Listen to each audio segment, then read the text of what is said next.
Hello, dear students. This is your psychology teacher, Primary 4. So, today's our topic is about forgetting. But before understanding the concept of forgetting, you have to retrieve the concept of memory process. What is the memory process? We have already discussed in our earlier sessions. So, memory process it includes encoding, storage, and retrieve. That means whatever material is there, through sensory organs, you get any kind of information. You encode according to yourself. आप उसको अपने हिसाब से encode करते हो. Try to learn according to your ability, and then you store that memory, and you store that in the form of episodic, in the form of procedural or semantic, and then whenever it is required you kind of retrieve the things. That is, आप उन चीज़ों को अपने दिमाग से बाहर निकालते हो. And whenever through this process encoding, storage, retrieval, कहीं पे भी there is loss, there is lack of attention or lack of elaborative rehearsal, or you forget some kind of clue, then we can say forgetting takes place. So forgetting can occur at any memory stage. As we process information, we filter, alter, or lose much of it. So as we all know that the process is like we first sensory memory is there, then when some kind of attention is there, it turns into short term memory, and from short term memory it turns into the long term storage. So today what we are going to study is the forgetting. Forgetting is loss, temporary or permanent ability, when there is loss of ability to recall or recognize something learned earlier, that is called as forgetting. That was given by Moon. And according to Trevor, forgetting means failure at any time. Any matlab you are not able to recall an experience when attempting to do so or to perform action previously learned, then we call it as forgetting. So the first systematic attempt to understand the nature of forgetting was made by Hermann Ebbinghaus. Who memorized list of nonsense syllables and then measured the number of trials he took to relearn the same list at varying time intervals, and he observed, and the result was like he has made a forgetting curve that is called as Ebbinghaus forgetting curve, and you can see that in first hour we just lost, in first hour only we just lost lot of material. 50% of the material we lost in just first hour, and most of what we forget about is lost in first 8 hours. You can see that immediately in 20 minutes there is the quick loss, that 58% of whatever you have learned you just fail to retrieve that. Then in 9 hours you just remember only 36%, and then after your one day only 33% is left, and then for 31 days it remains as 21%, right? So this is the forgetting curve that was given by Ebbinghaus. And now why forgetting takes place, we have to understand the concept. Forgetting in STM, that is short term learning, so short term memory.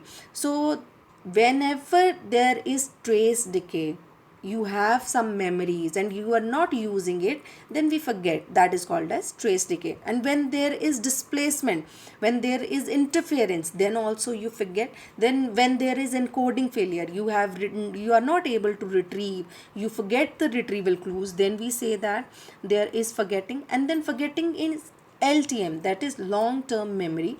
That is because of the interference, more information will be stored and become confused together.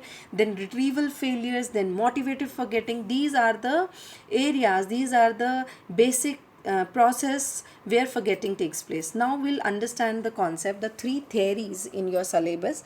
One is the retrieval failure theory.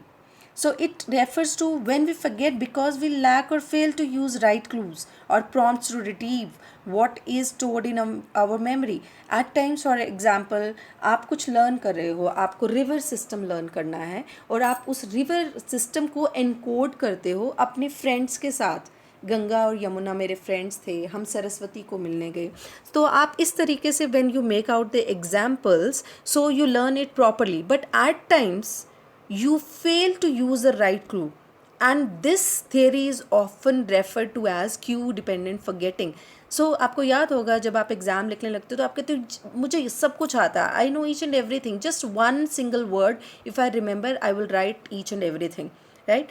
So it is useful explanation of why sometimes we fail to retrieve information even when we are sure we know the information.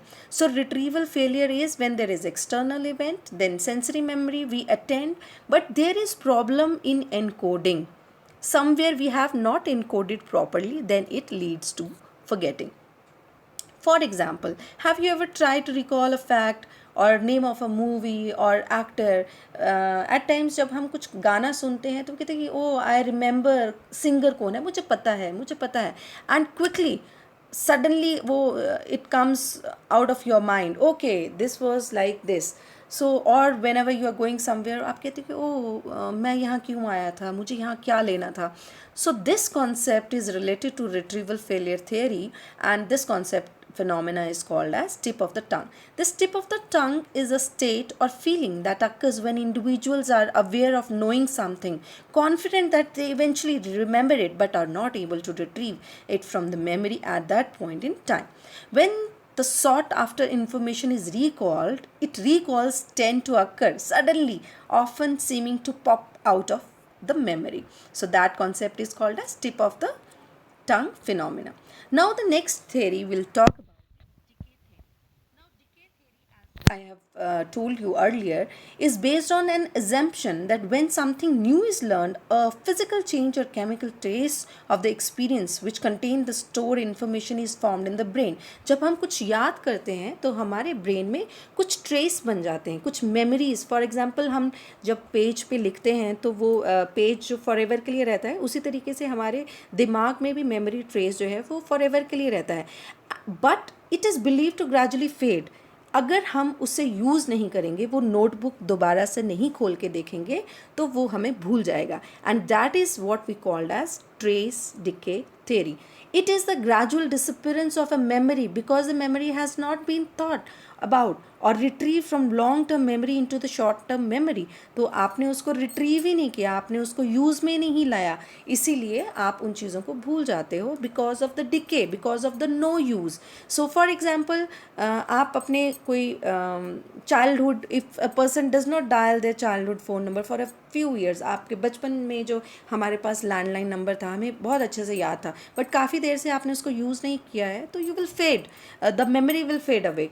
And for example, you can see in this picture that there is a original memory and there is a faded memory.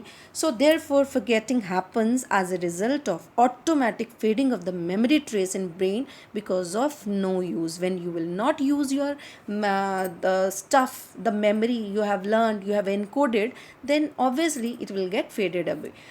But there is a problem with decay theory. Some studies showed that those who remain awake after memorizing show greater forgetting than those who sleep. They says that कि जो proper rest लेते हैं उनको ज़्यादा याद रहता है.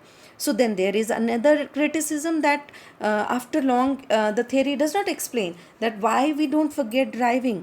For long we are not driving, काफ़ी देर से हमने ड्राइव नहीं किया, बट सडनली जब आप गाड़ी चलाओगे या बाईसाइकिल चलाओगे तो आपको एकदम याद आ जाता है. So then why we don't forget that. So there are a lot of criticism about this theory. Now, because trace decay theory did not explain forgetting adequately, it was soon replaced by another theory, that is the interference theory of forgetting. That is forgetting interference. There are two kind of interference, because of that it leads to the forgetting. One is retroactive, that is backward acting interference, and one is proactive, that is forward acting interference. Now I will explain this concept with the help of example. As you can see, what we called as interference. आपको कभी कभी आप कुछ बोल रहे होते हो, suddenly आपकी मदर आके कुछ आपको पूछ लेती हैं कि आपने ऐसा किया, तो कहते हैं मम्मा मुझे अभी कुछ याद, मैं कुछ बता रहा था, और आप एकदम उस चीज़ को भूल जाते हो. So that is called as interference. When one memory disturbs the ability to recall another, this might result in forgetting or distorting one or the other or both. This is more likely to happen if the memories are similar. So पहले we will try to understand proactive interference. Previously learned information interferes with the new information you are trying to store. Whatever you have learned previously आपने जो पहले learn किया हुआ है, जब उस memory की वजह से आपको नया कुछ नहीं लर्न हो रहा, तो उसे हम कहेंगे प्रोएक्टिव इंटरफेरेंस. फॉर एग्जाम्पल, मेरे जो साइकोलॉजी के स्टूडेंट्स हैं इस साल, आप लोगों का नाम मुझे नहीं याद आ रहा, क्योंकि मुझे जो पिछले साल के बच्चे हैं उनके नाम याद हैं, और मैं जब आपका नाम लेती हूँ तो मुझे पिछले साल के बच्चों के नाम याद आ जाते हैं. सो दिस इंटरफेरेंस जो फॉरगेटिंग हो रही है आप लोगों के नाम के साथ, that is because of the proactive interference. क्योंकि मुझे पुराने बैच के बच्चों का नाम अच्छे से याद है और उसकी वजह से मुझे आप लोगों का नाम याद नहीं हो रहा. This is called as pro forward. Now the second interference is retroactive interference. A new memory interferes with the older one. अब क्योंकि, या ऐसे भी हो सकता है क्योंकि आप लोगों का नाम मुझे याद हो गया है और मुझे पिछले बैच के बच्चों का नाम नहीं याद आ रहा. सो जब मेरी ओल्ड मेमोरी जो है वो ब्लॉक हो रही है न्यू मेमोरी की वजह से, उसे हम बोलेंगे retroactive interference, that is backward interference. I hope you have understood. Now, so what we can say that retroactive interference is new learning interferes with old memory, and proactive interference is old learning interfere with the new memory. So now students, we are done with today's topic. Now there is an activity time and you have to find out your kind of forgetting, right? So this is activity. Here what you have to do, 2 lists are there. आपने एक list को learn करना है अच्छे से और उसमें कोई भी एरर नहीं होना चाहिए. फिर दूसरी लिस्ट को अच्छे से लर्न करो, कोई भी उसमें एरर नहीं होना चाहिए. एंड देन भूल जाओ लिस्टों को और for 1 hour do something else and then try to recall the list 1 and list 2, and then find out your kind of forgetting, which list you memorize the most, which list you are forgetting. So and compare your recall with your friends. You can do this activity with your friends and find out what kind of forgetting is there in your friend and what kind of forgetting is there in you. Okay, and I'm going to take audio conferencing and you're going to tell me about your this activity. Thank you so much and have a nice day.